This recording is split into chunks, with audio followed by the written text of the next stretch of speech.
Hello guys, good afternoon to this video guys. Gusto mo bang linisan ang iyong messenger? Tuturuan kita kung paano maglinis ng messenger. So, intro, pasok!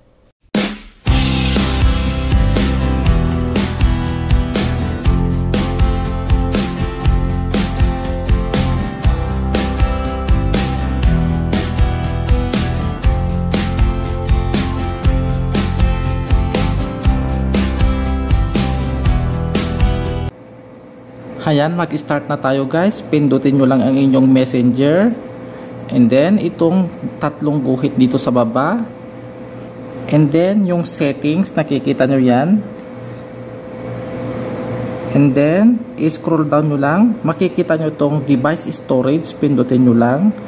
And ito, nakikita nyo itong device storage. Sabi niya dito sa baba, itong kulay blue dito. Pindutin nyo. And ayan guys. Pindutin nyo lang yung clean. Ito. Clean dito sa baba. Ayan. And yan na guys. Naglilinis na siya. Ayan. Clean na guys ang inyong mga messenger. Ganun lang guys kakadali. Thank you for watching.